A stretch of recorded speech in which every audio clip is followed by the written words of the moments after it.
Okay, let's start with, can you just give us a little bit of an overlay as to the work of the APRM National Secretariat? Good morning, listeners. My name is Dr Alfons Witbeen, serving as the Director of the National Secretariat. Just to give an overview of what APRM is in turn. APRM is actually an organization established as one of the organs of the African Union with the ultimate aim of promoting good governance in all spheres. It was established during the era of Thabo Mbeki under the framework of NIPAT in 2003. However, Namibia only acceded to the APRM in 2017 January. So one might ask why Namibia only acceded in 2017, while the mechanism was being active for almost 20 years then. Reason being that the understanding then was that Namibia is doing good politically, it's a stable country, and you don't need to join the mechanism. However, when President Hage Geingob came on board, he felt the need that this good governance structure that we have in Namibia should also be shared with the rest of the African countries, because that's the African peer review mechanism makes provision for sharing of experiences, best practices in terms of governance in 4 thematic areas. Just maybe in a nutshell. All right, that was the APRM. Now, could you maybe then also elaborate just so we can be clear before we head into the conversation further? The Africa Peer Review Mechanism, what's that all about, and how is it administered? The APRM is, as indicated, is one of the organs of the African Union. In terms of Article 3 of the Statute of APRM, its outline outlines its purpose as serving as an African-owned and African-led platform for self-assessment, peer learning, and experience sharing in democratic and good governance, in full respect for democratic principles, human rights, rule of law, the acceleration of political, social, and economic integration into Africa. So what am I saying? In other words, the African peer review mechanism has a primary purpose of fostering the adoption of policies, standards, and practices that leads to political stability, high economic growth, sustainable and inclusive development, and acceleration regional and continental integration through sharing of experiences in reinforcement of the successful and best practices, including sharing of reliable information and data. So the reviews that we conduct reviews in 4, actually now after 2021, it's 5 thematic areas. Holistically, we look at issues of, in terms of the political democratic governance of a country. We zoom in on issues of economic governance and management. We look at socioeconomic development of the country, and then we look at corporate governance. With the COVID, it has led us to believe that introduction of the 5th thematic area, which deals with state resilience, shocks, and disasters. So this is like a post-mortem of a country in terms of how it fares in all those areas. So does this also involve like a score sheet, whereas you would see how different countries are faring? No, what happens is that when you join the mechanism, you do what we call the first thing that you do is a self-assessment that you do as a country. This self-assessment is done by a credible institution like the research institution. In our case, it was the University of Namibia that have done that. Okay. So what happens is that after that self-assessment has been done, the Continental Secretary, the overarching organization of APRM at the continental level, sent a field mission. So the field mission, what they do is that the assessment which was done, they come and verify the information that was done by doing visiting all the regions to see the content in the self-assessment. Is it the reality on the ground? And after that, then the report is now been presented to the Forum for Head of States for peer reviewing.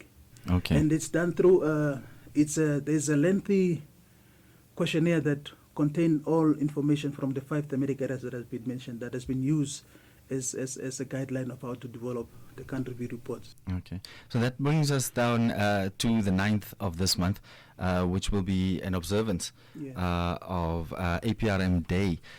What does this seek to achieve, or what's the aim with that pedestal? And No, thank you.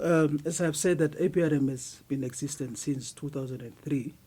So every year that day has been observed as a appreciation of, in terms of what other countries are doing in terms of the governance architecture. So when the mechanism was started, it started with 6 countries. As we are speaking now, about 80% of the African countries, 55, from the 55, 44 of them has joined the mechanism. Okay. And then it just gives you an indication of the importance of it. Because the reason is that why the mechanism was actually established was that, you know, during the establishment of African Union, the focus was on political independence of the countries. When that was achieved, now the leaders indicated and say, what is it that we need to do to foster economic governance and stability in the country? So that's why the APRM has come in, to give an African-led platform for finding solutions for Africa. Right. So the reason for the commemoration of is that it's just to appreciate the work that we've done so far in the last 22 years of the existence of the mechanism. So this then also follows on, I believe, the 3rd Extraordinary Summit and the 34th Ordinary Session of the APR Forum of Heads of State and Government, which was held in February 14th. Mm-hmm. Can you maybe share some takeaways from that recent APR Forum? Actually, like I said, the forum was held on the margins of the 38th APRM, 38th AU Summit. Okay. So the takeaways is that during that summit, the takeaways that we can say that we have reviewed countries like Zambia and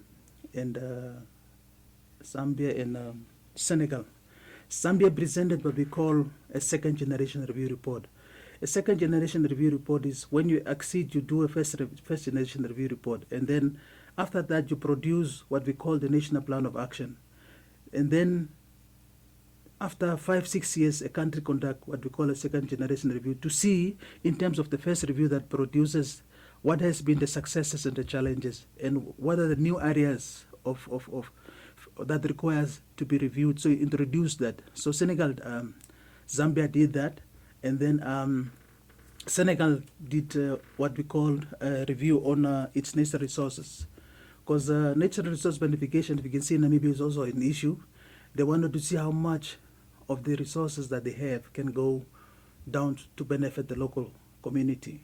Right. And the standing out point for that forum was that we have, the forum has also had a breakfast for what we call an African Great Region Agency, okay, which is now aimed at having its own credible institution that rates the performance of Africa as an alternative, not just to rely on the external rating agencies that do not know the local content of the specific countries. Okay. So that's the highlight of it. And then the highlight is also that there was a call for those countries that has not acceded to accede, because there was a declaration, there was a decision, EU decision, that all member states should accede to the mechanism. So it was reiterated that the last 10 countries would also form to act to this call and become of the part of the mechanism. Are you privy as to why those countries are not yet a member? Mostly it's there should be a political will, first of all, because it's the president that signs the memorandum of understanding if you have to accede. But however, if a country is not stable, for example, most of the West African countries are led by military rule and so on. So right, you can't accede to the mechanism if that is the case. So that is the main reason why most of them not accede. But sometimes also at this forum, countries like Somalia were supposed to accede to the mechanism, but they did not. But there's always a call for others. Every forum in February, there's always a new country that want to join the mechanism. Okay. That leads me now to, you mentioned that there is that interaction with the heads of state. But what other engagement, or is there other engagement with the national structures as far as ensuring that some of these findings get action on? The role of the structure of APRM is we're having at the national level, we have the focal point.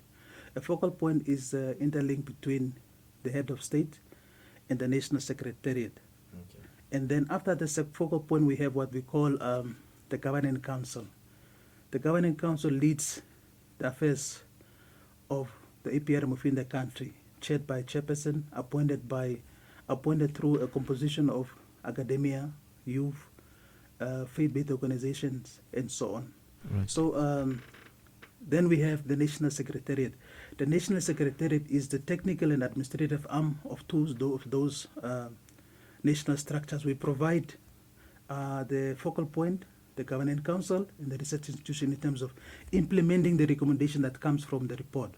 So we are the one who are tasked to facilitate and make sure that the recommendations that emanate from the reports are turned into what we call national plans of action. And that national plans of action, we facilitate the implementation of that, because by African statute we are required to produce what we call a progress report on implementation of the recommendations that emanate from the national plan of action. Okay. So in this instance, we'll be required to report on the targeted review of Namibia that we've undertaken, targeted review on youth unemployment that we undertaken in 2019.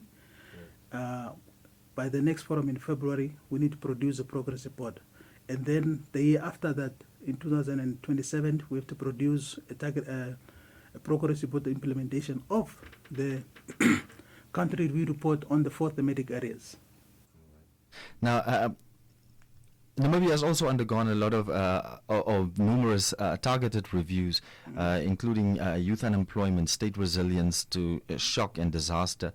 Do these form part of your discussion, and do they inform your outcomes? Yes, the structure makes provision for countries to either take a smaller version of a review, which is called a targeted review.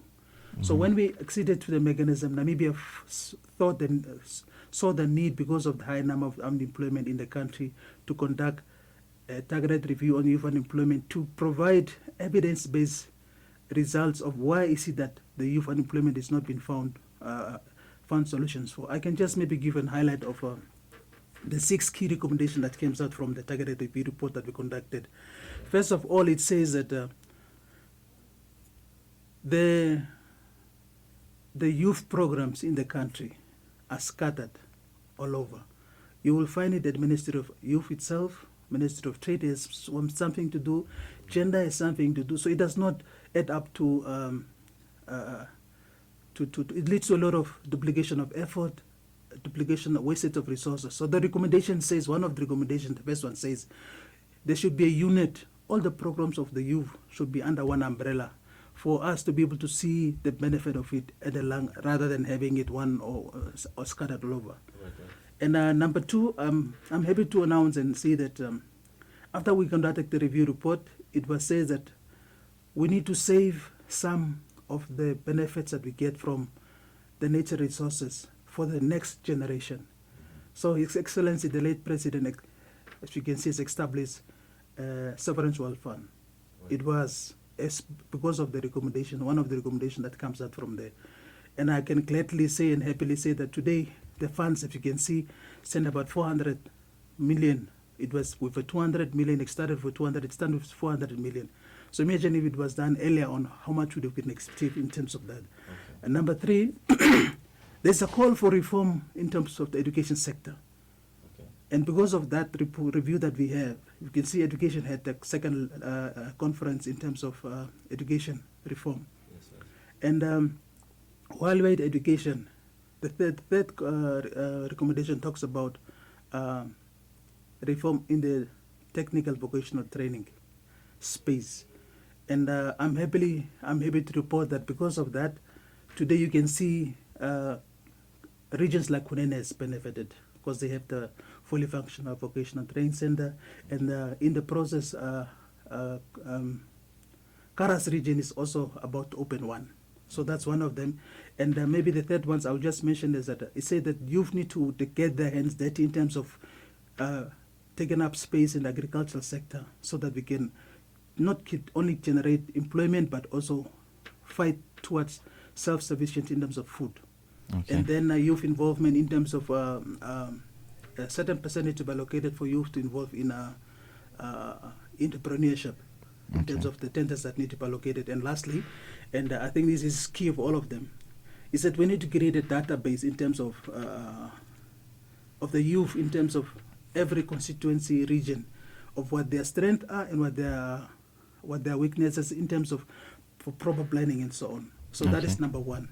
So those were some of the priorities as well as some of the milestones that you've just mentioned. Are there any other, just to maybe wrap up this conversation, any other milestones that you might want to mention achieved by the APRM? And we are, APRM in the country is not well known, so we are busy with what we call an outreach programs to get the message across the whole of Africa, not Africa, but in Namibia. Last year we visited 5 regions, and this year we're supposed to visit the remaining 8 regions, but due to the unforeseen circumstances, what we all know, the passing on of the late founding father, we will do it only during the course of the year. And then what I can say is that when we did the country review report, we only did in 4 thematic areas. So the state resilience to shocks and disaster was a new area that was introduced afterwards. Well, so we are planning to see if we can conduct research in that area, because you can see Namibia is prone to climate change. Either we have been flooded or there's drought and all other issues, and see what recommendation we can give to the government in terms of that area. So the research there needs to be elaborated on. Yes, and then lastly, we are also seeing in that what emanated from the country review report is that there's a need for issues of decentralization to bring the services closer to the community. So we are also planning to see if we can do a targeted review on decentralization to see why is it that Namibia is not moving away from delegation stages to evolving and give autonomous in terms of financial security for regions to do their activities.